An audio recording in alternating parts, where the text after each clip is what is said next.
ஸ்டோயிசிசம்னா என்னன்னு தெரியுமா? இல்ல ஸ்டோயிசிசத்துல இருக்கிற பிரச்சனை என்னன்னு தெரியுமா? நான் சொல்றேன்.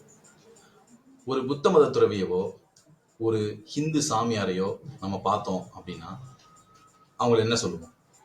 மனுஷன் பாடுறா எவ்வளவு அமைதியா இருக்கிறான். அவருக்கு வந்துட்டு பெருசா உலகத்துல எந்த ஒரு கேருமே இருக்காது. புத்த துறவியெல்லாம் வந்துட்டு அவங்க வாட்டுக்கு ஒரு செவனேன்னு ஒரு இடத்துல உட்காந்து தியானம் பண்ணிட்டு அப்படியே இருந்துருவாங்க. ஸோ அவங்க வந்துட்டு ஒரு விதமான ஸ்டோயிக் பர்சன். எதனால புத்த துறவியவும் ஒரு சாமியாரையும் நான் ஸ்டோயிக்கோட கம்பேர் பண்றேன் அப்படின்னா, புத்த மதத்துல இருக்கிற புத்த துறவிகளா இருக்கிறவங்க பின்பற்றக்கூடிய விஷயங்களும் ஒரு ஸ்டோயிக் பர்சன் ஒரு ஸ்டோயிசிசம் அப்படிங்கிற பிலாசபி சொல்ற விஷயமும் ஒண்ணுதான். ஆனா புத்த மதத்திலையும் இந்து மதத்திலையும் மறுபிறவி, ஆஃப்டர் லைஃப் அப்படிங்கிற 2 கான்செப்ட் இருந்துச்சு. ஸ்டோயிசிசத்துல அந்த விஷயங்கள் கிடையாது. ஒரு புத்த துறவியோ இல்ல இந்து சாமியாரோ பண்ற விஷயங்களை நார்மலான ஒரு மனுஷன் நீங்களோ நானோ பண்ணோம் அப்படின்னா நம்மள என்ன சொல்லுவாங்க? இவனுக்கு எமோஷனே இல்லை, ஒரு எமோஷனே இல்லாம இருக்கிறான், எந்த ஒரு கேருமே இல்லாம இருக்கிறான், லைஃப்பை பத்தின ஒரு கேரே இல்லை, கவலையே இல்லை அப்படிங்கிற மாதிரி பேசுவாங்க. ஸோ அது வந்துட்டு ஸ்டோயிசிசம் அப்படிங்கிற விஷயத்துல மிஸ்கன்செப்ஷன் ஆயிருக்கு. ஏன் ஸ்டோயிசிசம், எதனால அதை ப்ராக்டிஸ் பண்ணும், அதையும் நான் சொல்றேன். இப்போ இருக்கிற மாடர்ன் டேஸ்ல மாடர்ன் லைஃப் ஸ்டைல் நம்ம லீட் பண்ணிட்டு போற லைஃப் ஸ்டைல்ல பாத்தீங்கன்னா மோஸ்ட் ஆஃப் தி யங்ஸ்டர்ஸ், நீங்களும் நானும், most of the people experience பண்றது ஸ்ட்ரெஸ், டெப்ரெஷன், ஃப்ரஸ்ட்ரேஷன், இந்த மாதிரி நிறைய விஷயங்கள் வந்துட்டு எல்லாருமே வந்துட்டு இது பண்ணிட்டு இருக்கிறோம். ஆனா அந்த மாதிரி விஷயங்களை எதை வச்சு நம்ம தடுக்க முடியும்? இப்போ நீங்க டெப்ரெஸ் ஆயிட்டீங்க, நான் என்ன பண்ணுவேன்? போய் டாக்டர்கிட்ட போக முடியுமா?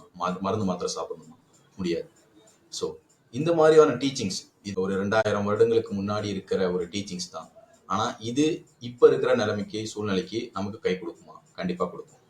அதுதான் எப்படிங்கிறத நம்ம ஃபியூச்சர் எபிசோட்ஸ்ல கொஞ்சம் கொஞ்சமா பார்க்க போறோம்.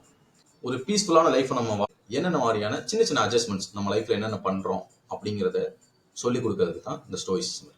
ஸ்டோயிசிசம்னா என்ன அப்படிங்கிறத பத்தி ஒரு சின்ன ஓவர்வியூ மாதிரி கொடுத்துட்டு இந்த வீடியோவை முடிச்சுக்கிறேன். ஸ்டோயிக் பிலாசபி பண்டைய கிரீஸ்ல ஏத்தன்ஸ் அப்படிங்கிற நகரத்துல தி ஜெனோ ஆஃப் சிட்டியம் அப்படிங்கிற ஒரு நபரால நிறுவப்பட்டது.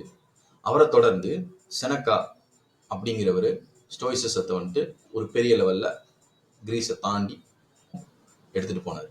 அவரை தொடர்ந்து எபிக்டீட்டஸ் அப்படிங்கிற ஒரு ஸ்டோயிக் இந்த விஷயத்தை பெருசு பண்ணார்.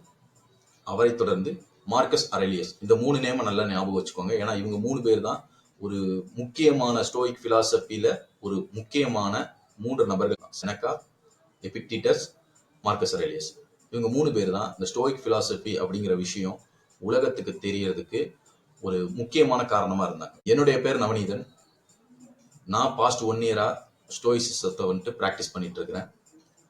ஸ்டோயிசிசம் பத்தின என்னோட புரிதலை உங்களுக்கு ஷேர் பண்ணலான்னு விரும்புகிறேன். ஸோ என்னோட இந்த ஜேர்னியில் நீங்களும் ஒரு பார்ட்டாக இருக்கணும்னு நினச்சிங்கன்னா கண்டிப்பாக சப்ஸ்கிரைப் பண்ணுங்கள். மீண்டும் சந்திப்போம். நன்றி.